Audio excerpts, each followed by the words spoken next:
verse of the second surah, Surah Al-Baqarah. And it began like this. It said, "Behold, your Lord said to the angels, I am going to place a vicegerent on earth." The Arabic word is Khalifa. It means a representative or an emissary of mine. "I am going to place a vicegerent on earth." And they said, the angels said, "Will you place therein one who will spread corruption and shed blood, while we celebrate your praises and glorify your holiness?" And God said, He said, "Truly I know what you do not know." See, that's the verse that hooked me. That's the verse that caught my attention. That's the one that kept on making me read the story again and again and again. Because listen to the way it begins. "Behold, your Lord said to the angels, I am going to place a representative of mine on earth, a vicegerent of mine, an emissary, one who acts on my behalf." I thought, that's not the way it goes. You're not supposed to be placing man on the earth in some positive role, some elective office. You place man on earth as a punishment for his sin. Clearly, I knew the author didn't quite get the point. But still, it was an amazing line. But then I come to the next line, and it says, "And the angels say, will you place therein one who will spread corruption and shed blood, while we celebrate your praises and glorify you?" I looked at it again. I couldn't believe the question. They said, "Will you place therein one who will spread corruption and shed blood, while we, the angels, celebrate your praises and glorify you?" I looked at that and I said, exactly. That would be my question. Why would you create this being, supposedly for some positive role, when he's capable of doing tremendous wrongdoing?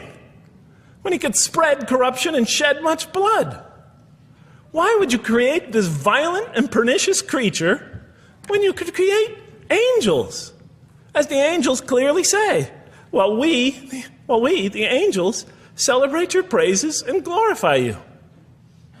They were asking one of the most fundamental questions in the entire history of religion.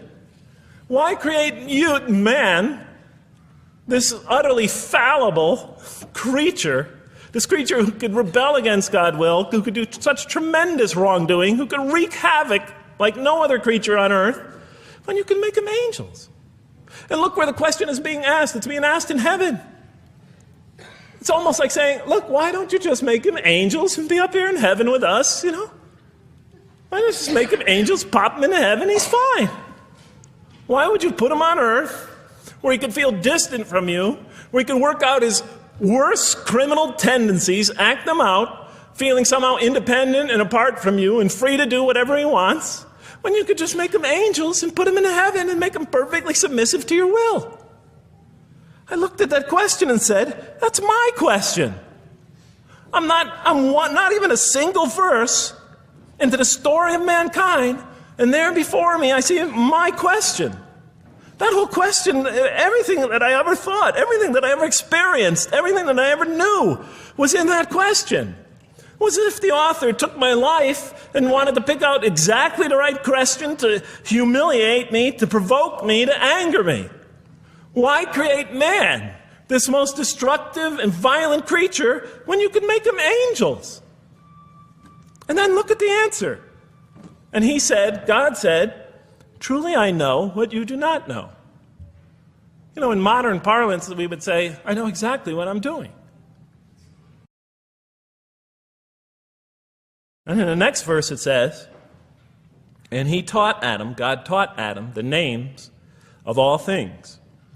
And then he placed them before the angels and said, Tell me their names if you are right." So this verse is clearly referring to the previous one.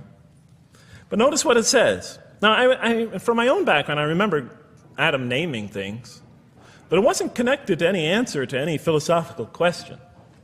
But here, notice what it says. "And he taught Adam the names of all things." And I realized already, just from the first verse, you got to read these verses very carefully because it's packed with a lot of symbolism and meaning.